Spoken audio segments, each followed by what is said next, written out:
KUAM News Hotspot is brought to you by Pacific Points, Do More, Get More, and Calvo Enterprises, Inc.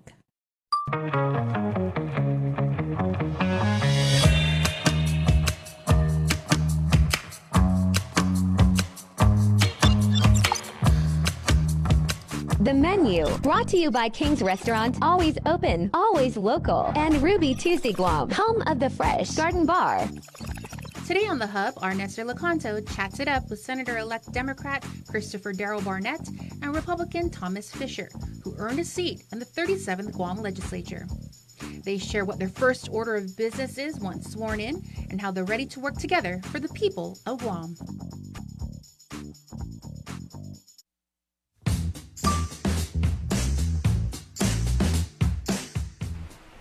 Hafa day, everyone, and welcome to The Hub. I'm Nestor Lecanto, and joining me this week are two senators-elect, Attorney Tom Fisher for the Republicans and our good friend Chris Barnett for the Democrats. Biba. Congratulations. Thank you, and Thank congratulations to my buddy Chris. Good campaign, Tom. You both finished very high in your respective parties. Chris, number 2, and Tom, number 2. Number 2. Right. Tell me, Tom, let me start with you. What was your campaign strategy, being your first time to run? Yeah. What did you focus on? It was my first time to run, and I wanted an opportunity for people to see me instead of just, in the campaign we did a lot of television, we did the jumbotrons, we did some radio, but I think people needed to see me. Who is this guy? I wasn't really well known. So I waved as much as I possibly could and got out there so people actually could see me. First part of the campaign, I wanted to introduce myself, and then as we went deeper into the campaign, we all started talking more and more about the issues. And so my strategy was, get to know me and give me a chance. Sure. Yeah. Chris, no problem getting to know you. You've been in the media business for a very long time, so Right. You have the advantage of name recognition, face recognition, being on KUAM TV. What's your campaign strategy? First, I just want to thank the voters of Guam, the people of Guam, for the resounding validation in the general election. I was really excited about the primary results, and I'm just so humbled and blessed that they carried over to the general. And you're right, I did have that name recognition, but what I didn't want was for people to think that I was taking it for granted, or that I felt there was a guarantee that I was going to get elected. So my strategy was really to start from ground zero and to start like I was a brand new candidate and an unknown candidate. So I just went back to the basics. I felt that during the pandemic, people really starved for that kind of like face-to-face, in-person contact. So that's exactly what I did.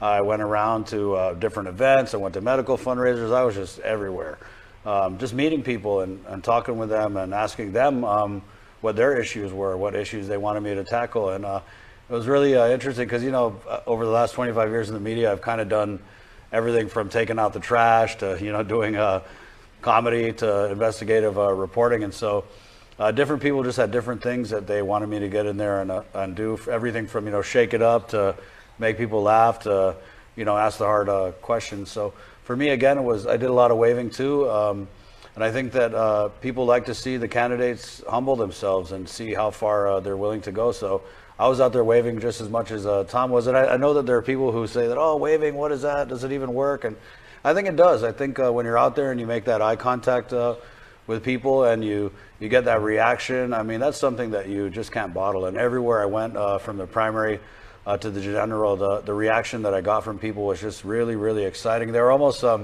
offended when I would ask for their vote. They'd be like, why are you asking? You already got it. Don't worry, go ask somebody who doesn't know who you are. So again, it was just really humbling, and I was just shocked by the results. There was a point in the general election when we were almost neck and neck with Speaker Therese Terlahi, and then Dedido came in and she really pulled ahead. But I was fine to be I know you said I finished second, but I'm going with top male finisher for the general. So again, we just try to run a really simple campaign. Social media, I've been able to build up a big social media following over the last couple decades. But how I use my social media is I did not use it as a primary means of communication like some politicians do.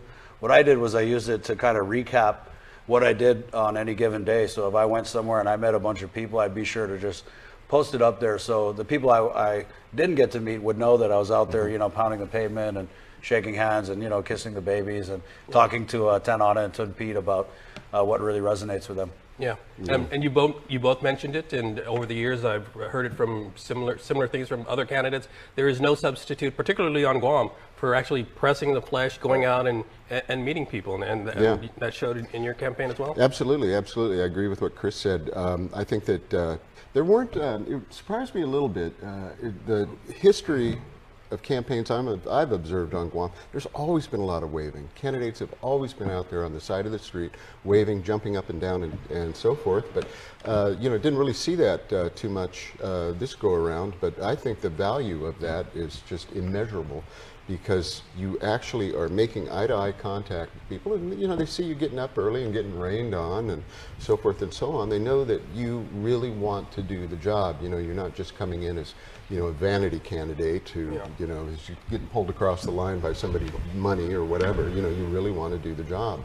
And so I think I think that face-to-face there's just simply no substitute for it. And I think the wave too is just a sign of humility, right? You're humbling yourself, asking them, putting yourself out there and asking for their vote. Yeah, it's fun. It is fun. I love it. One of the things, I know this isn't quite to your question, but we've used that word humble several times. I got like 14,000 plus votes. Chris got 21,000, a little bit north of that. That's just astounding to think that 14,000 people would put their trust in me. And that is what is humbling. It's, when somebody gives you your vote, you say, hey, I'd like to be an island leader. And somebody says, I trust you to do that.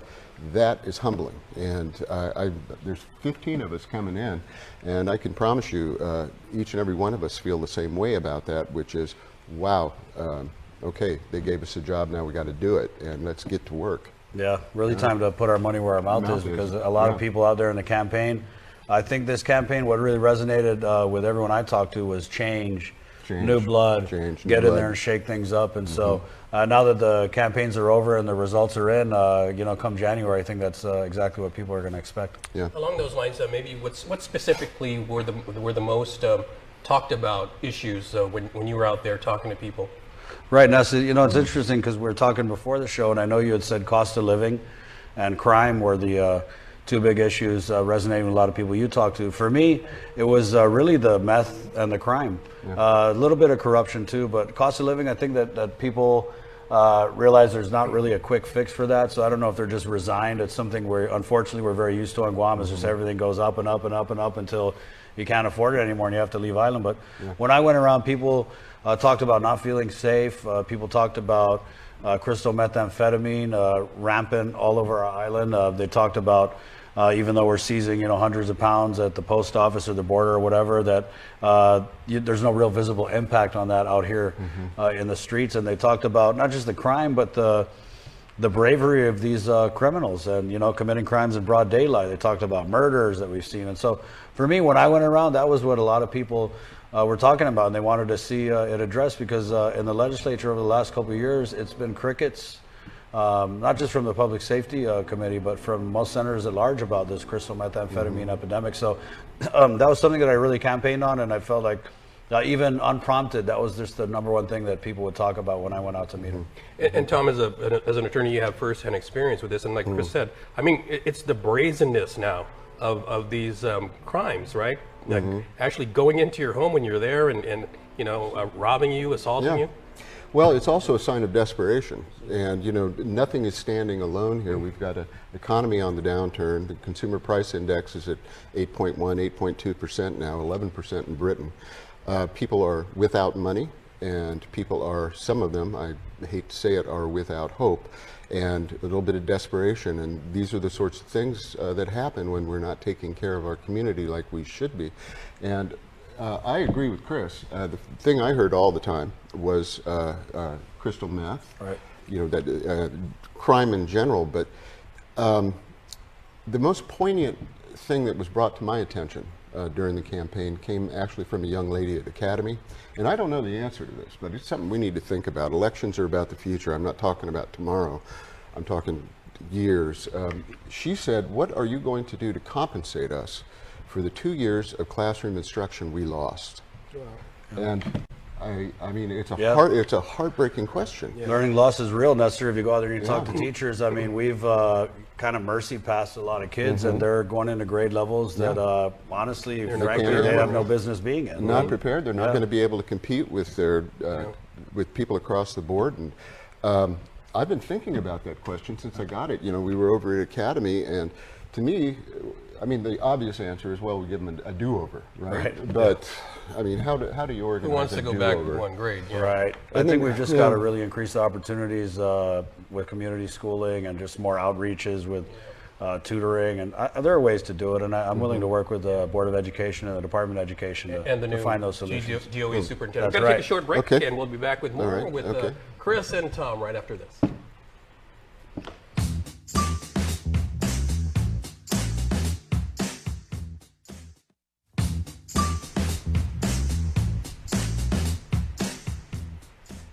All right, we're back with Senators-elect Chris Malafunkshun Barnett and Attorney Tom Fisher.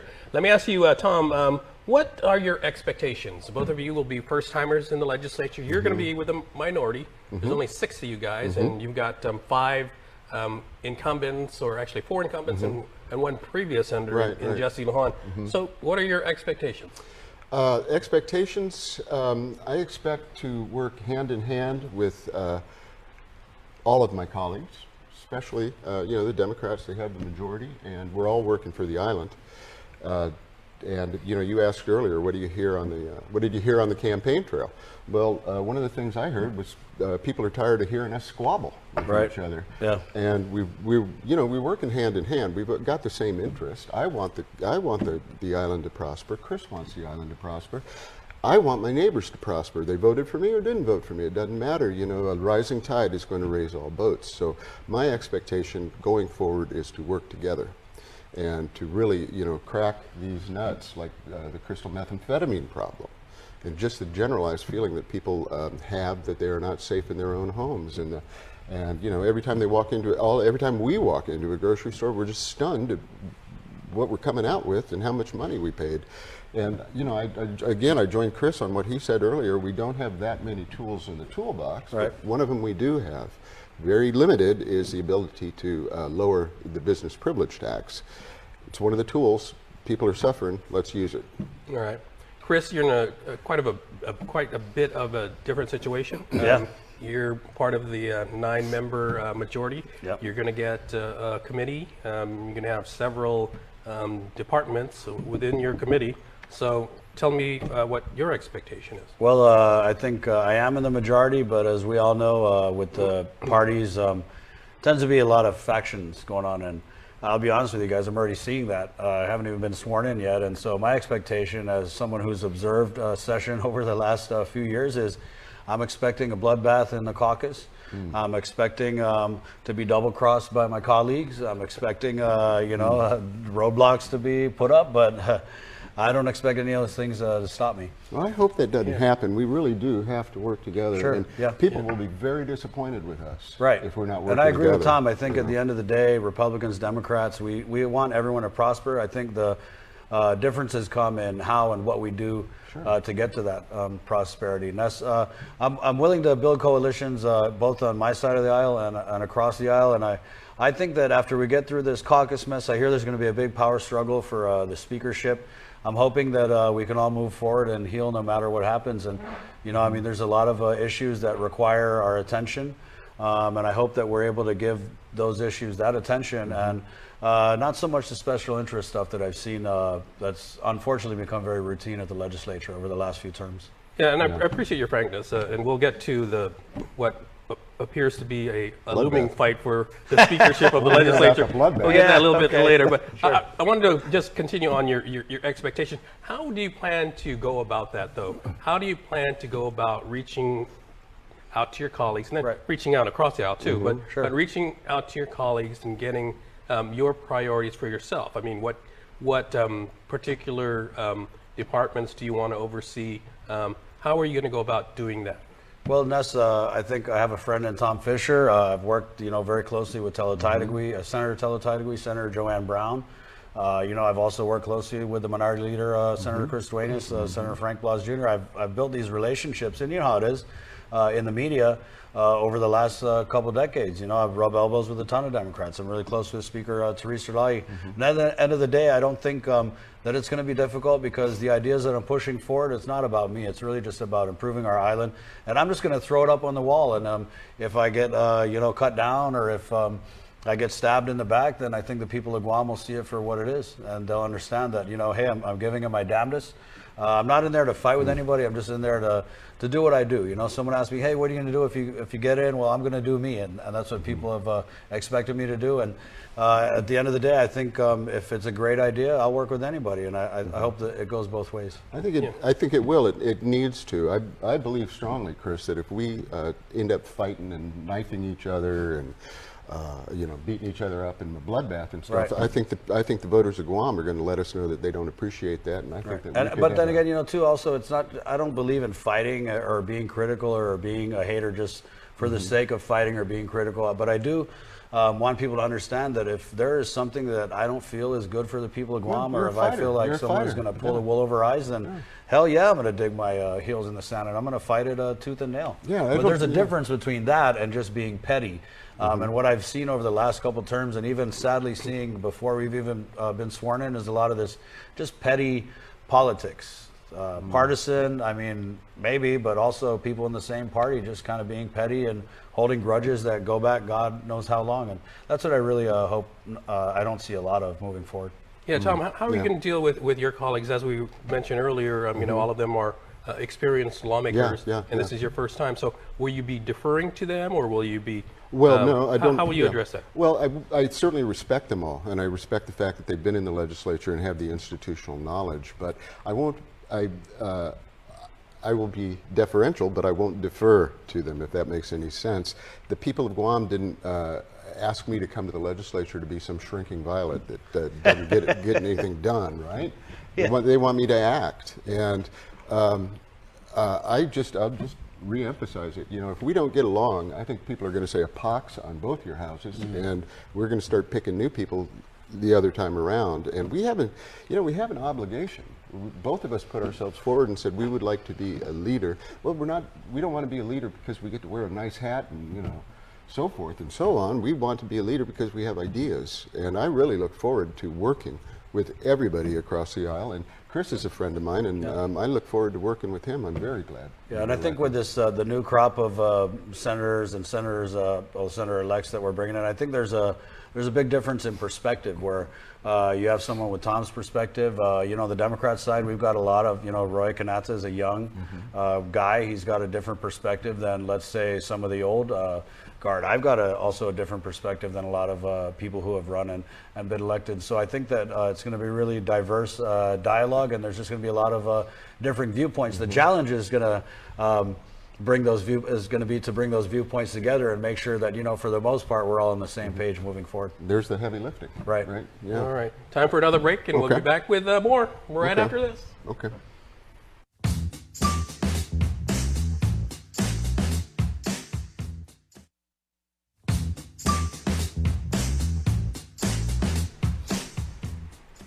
And we're back again, and let's talk about the caucus, since you brought it up, Christopher. Oh, did I bring that up? Yes, I you didn't did.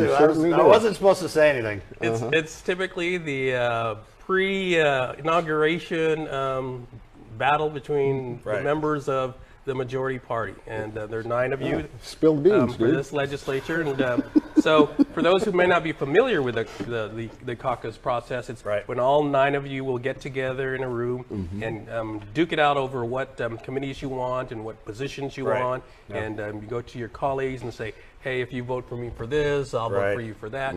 Tell me about what your expectations. I think also the party chair is also involved and sits in on the caucus. And I went to this. They had a little lunch over at Mescla for the Democrat candidates who won the election. It was the governor, lieutenant governor was there, and there's a bunch of incumbents, and then some of the new ones. And I kind of cracked a joke. I was like, hey, now that we got each other all here, can we just promise that we're going to have a nice, fun caucus? And they just laughed, and I guess that was a no. But I mean, right off the bat, Ness, I will tell you, and I'm sure you've heard this, being the sharp news hound that you are, but I think the big battle is going to be for the speakership of the 37th Guam legislature. What I'm hearing is that there are quite a few incumbents who plan to fight for the speakership. Of course, the incumbent speaker, Theresa Lai, fully support her all the way. I think that she has done the most to stick up for the legislative branch of any speaker I've seen in recent memory. She's very fair. Which is something I know that the Democrats might have a problem with, but I think as the speaker, you've got to have a fair hand. I don't think a speaker should be muting Republicans' microphones or cutting off opposition voices. I think they're there to kind of, rule over the dialogue and make sure everybody, regardless of party affiliation, gets a fair shot. And I think that's why they might be gunning for her seat, is I think that the Democrats, and I'm one, they want to see a more partisan speaker, someone that's willing to twist the rules and the regulations to keep the Democrats with the stronghold. I'm just not sure that's really beneficial for the people of Guam, because again, we've got a lot of different ideas, and I think that they all deserve a seat at the table. Some of the big committees, like I'm interested in, of course, I campaign on the crystal meth, so I'd like my hand in public safety. Is it realistic for me to expect that I'd get to be the chair of public safety? I'm not really sure. It's vacant because Senator Pito wasn't reelected. Right. And I feel like I've got a good relationship with the police department. I talk to a lot of the rank and file officers. I've lent them my ear. They've told me the issues that are important to them. And, Lord knows, it's been really quiet on the crystal methamphetamine epidemic. And I think it's long overdue for an honest conversation where we involve all the public safety stakeholders, people from the community, get them in there at the legislature. So, of course, I got my eyes on public safety, but also being a product of the public schools and being a father of public school students. I've also got my eye on the education committee. I think that there's a lot of improvements. I think senators kind of shy away from education because they just look at it as a big mess. When I see a big mess, I want to clean it up. So I don't know how the caucus is going to go, but you're right, it's a lot of horse trading. And so one of my future colleagues said, Chris, I think you're going to be good at the negotiating part. And I'll admit it is kind of fun. I haven't sealed any deals yet, but that is how it works. You kind of go to Tom, if Tom's a Democrat, and you say, Tom, if you get my back for education or public safety, then I'll vote you in as a speaker. Outside of the whole caucus falling apart, I'm confident, if at the end of the day it has to be taken to the floor, because remember, that's kind of the escape clause from a bad caucus, is you do all this stuff on the floor and then all the members get to vote on who they want to see in the leadership and who they want to see with the committee. So I think for what is going to be a highly and it's weird to say partisan because we're all Democrats, right? But like I said, obviously there's big differences of opinion in the Democratic Party. I think there's about like 4 or 5 different kinds of Democrats just in this legislature alone. Tom, are you looking at the possibility of a sort of a coalition legislature? It's happened in the past. Sure. Well, right now I'm most interested in finding out who are the other Democrats who want to be speaker. Well, everybody knows Senator Joseph Augustine. His father was the speaker, right? Okay. Other names I hear Vice Speaker Tina Munoz Barnes. Okay. Senator Amanda Shelton is, of course, no secret how ambitious, and of course, Speaker Theresa Lai. I'm pretty sure that she's going to want to hang on to that speakership, and if she does, it's not going to come without a hell of a fight. Well, have you picked a rooster yet?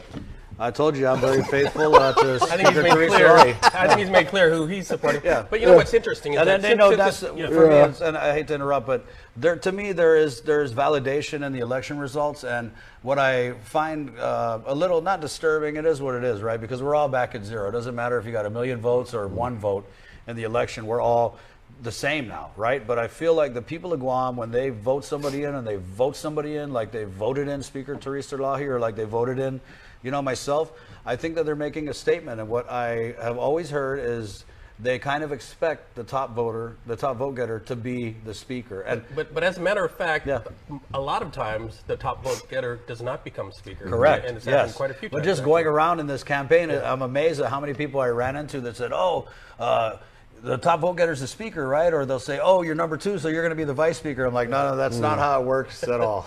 It's how many votes you get in the 9. And what's interesting too is that because there's 9 of you, right? You could be, if you play your cards right, and if you keep passing when the vote goes around, and you are the 9th person, the person that's there at the end, who could determine who the speaker is going to be. You've got a lot of leverage, Right, and I think that's the first. So what I understand of just what I've asked about the process in the caucus, the first thing that we're going to do is determine how many votes moves a motion forward. So there are 9 of us. It could be, 8 votes. It could be unanimous. It's been unanimous. What I don't want to see is have it be a majority vote, because again, I feel like that would be too few voices in that small group to kind of move stuff forward. Yeah, I didn't get to ask you, Tom, what committees you would want to be a member of. Well, I would like to be on a committee, much like Chris. I'd like to be on a committee addressing public safety. I have I was a prosecutor for years with the Navy and also here locally, so I do have an interest in criminal justice, and I've done I don't know how many trials, and it is such an important issue to the people of Guam. I would like to. Well, I will make my voice heard on that very much. I'd also like. Outside of just the traditional, realm of committees, one of the things I intend to do is just be a pain in the neck, to be honest with you. Hey, that's what I plan to do too. Professional Right on, agitator. I'll be a pain in the noggin. Right On that note, we got to take another break, but Okay. we'll be back to wrap up the show All right. right after this.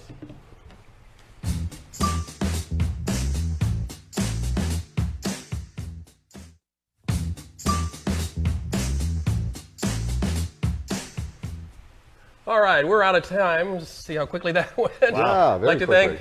Like to thank our guest, Attorney Tom Fisher, a Republican, Thanks, Senator-elect, and our good having friend me. Chris Right Barnett, Senator-elect for the Democratic side. Good luck to you guys. Thank you very much, and I really keep us informed while you're in office. All right, I will, and I look forward to working with this guy. I look forward to working with this guy too. I look forward to working with you, Ness. All right. You're going to be my tip line, man. I got you. There you go. There you go. All right. Thanks for watching, everybody. We'll see you again next week on The Hub. Be Thank bad, you. yo!